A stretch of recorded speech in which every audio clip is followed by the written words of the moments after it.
What's up, everybody? Crash here. Welcome back to Crash Against the Spread, where we talk about sports from a betting perspective. It is Monday, March 10th, and those were the last two graphics you're going to see on this video. Got to work at noon, so I'm going to zoom through this card real quick. Just going to talk about my thoughts on the game, tell you where I'm leaning, because I will have time to view that injury report before I make a final pick tonight. So, but go ahead and keep track of where I'm at, so I know what I was thinking this morning. First game up is the Hornets at Miami. Hornets have been competing lately as long as LaMelo was on the floor. As long as LaMelo's on the floor, I'm willing to take a shot with the plus 9.5 on the Hornets. They're 4-6 against the spread in their last 10 games, and that's against teams like Brooklyn, Cleveland, Dallas, and Denver. But they have played a pretty hard schedule, playing Minnesota, Golden State twice. The Kings are in here, like I said, Denver, Cleveland. So I can see them covering this 9.5 point spread with the Miami team, who's been just as inconsistent, 4-6 straight up in their last 10 games, losing to teams like Atlanta, Milwaukee, Minnesota, Chicago, New York, beating teams like Washington, Indiana.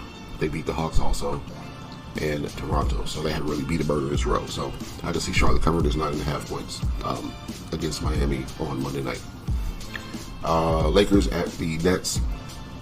Lakers are 6.5 point favorites on the road. There's no LeBron, no Dorian Finney-Smith, and no Hachimura. The only thing in this game is I think D'Angelo Russell might show out for his former team. But I still think that an Austin Reeves Luka combination can cover this 6.5 point spread on the road. So leaning Lakers against Brooklyn. You know I'm not a prop guy, but I'm looking towards D'Angelo Russell's over.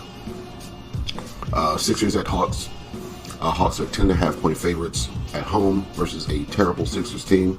So that's where I would look, but asking Hawks to win by double digits, I don't know where they do that at. So looking at their last at least 5 games, Hawks have not won a game by that many points. They've been beat by that many points. And this Sixers team is resting everybody or sitting everybody. So this would be their shot to do it. I kind of like an under. I think Philly might have issues scoring, and this number is all the way at 235. So kind of like an under in this game. We'll see what happens. It's not my favorite game. Phoenix and Memphis. Memphis, injury concerns.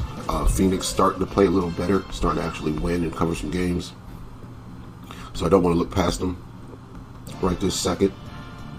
Just 5-5 against the spread, but they are 4-1 against the spread in their last 5 games. So that's the upswing I'm talking about. 3-2 against this. 3-2 straight up in their last 5 games. Also, only losing to Denver in overtime and Minnesota. So I can see them competing against this Memphis team here. Memphis is going through. See, Luke Kennard out, Aldama out, Jackson out, Holland out. Still got Morant, Bane, Edey. Still got the squad, but Phoenix has been competing, and I really want to give them a shot this time. So I'll look to see what the number is later on tonight. Right now it's at 4.5, so that's where I'm leaning. It's Phoenix plus 4.5. Pacers at the Bulls. Bulls are home underdogs, 6 points. Totals at 241. Halliburton is out with a hip injury, or at least questionable. Let's see what the designation is real quick. Day-to-day with the hip injury. Listed as questionable for Monday's game against the Bulls. If he plays, I'm not sure about this total, but if he doesn't play, I like an under. So I'm going to go ahead and lock an under in now just in case he doesn't play, because this number will probably go down to 238, 236, something like that. So under 241.5 for right now. I can see the over if he plays though. So we'll just see what happens. Orlando, Houston. I think the total's too low in this one. I like an over 211. In this game, Orlando hasn't been winning and covering like we usually want them to, but they have been scoring more than we expected to. These unders haven't been hitting, so Playing the Houston team at home, pretty dominant at home. I think that they'll be able to probably cover this number also, but I think the number is too low. So last time these two teams met was last year, so that's not helpful. Orlando's last game against the Bucks was 111-109. Played a 123-125 game against the Bulls, 113-114 against the Raptors. They did have an under game right before that with the Raptors, but also the last.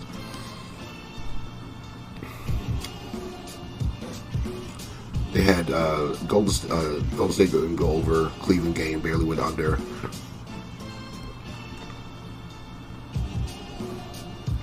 Wizards game went under. They would be probably 7-3 to be over in the last 10 games at this number. So still like it over 211 against Houston. Denver and OKC, these two teams just played yesterday. OKC won by like 24, I believe. Like I said last week, I think I said it on Friday, OKC was resting their whole starting lineup on Friday to prepare for their Monday game against, or their Sunday game against Denver, and they were playing them back to back. So pretty sure that Oklahoma City was going to win yesterday. But today, I think that Denver might be able to cover the 9 points. So Oklahoma City still might win at home, but on Denver to at least try to keep it more competitive than they did yesterday. So Denver +9 for this one is a lean. Dallas at San Antonio. I like San Antonio because this Dallas team has been struggling to keep up with most opponents. They'll be competitive through the first half of the game, and then the team will kind of walk away from them by the end, and usually win by double digits. So going to go Spurs minus the 6.5. Portland at Golden State. Golden State is 12-point favorites at home. Kind of like an under 233 in this one. They've been playing better defense, and this Portland team is missing a couple pieces. They keep this score down, slow down that fourth quarter.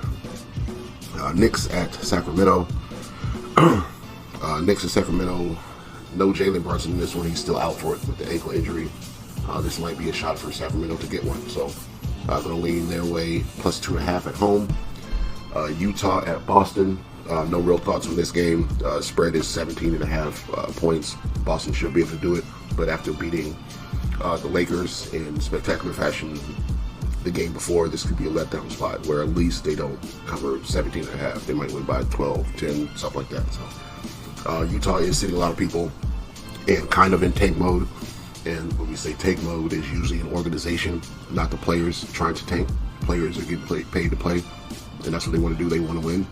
The organization is preparing for that season with draft picks, so they're sitting players trying to lose games. So saying that, I think that Boston can cover the 17.5, and I'm not going to bet it. And Washington and Toronto, I think both of these teams might be in that same tank mode. They just played yesterday. Or no, they just played on the 8th. Today's the 10th. They just played 2 days ago. And Washington won by 1 point. So in turn, Washington is going to sit Chris Middleton, and Toronto is going to sit Jakob Poeltl. So two pieces that could help them both win. They're both going to sit. So no real thoughts on this game. Maybe Washington +7, since both these teams want to lose, take the points. But that's my thoughts. So that's what I'll be on today. Or that's what I'm looking at today. I'll go ahead and put this graphic up. But that'll be it. Go ahead and lock whatever you like in. Let's get this money today. And we'll be back tomorrow to talk some more sports. Graphics will be back. I have a little more time to make the video tomorrow. So see you guys and talk some more NBA.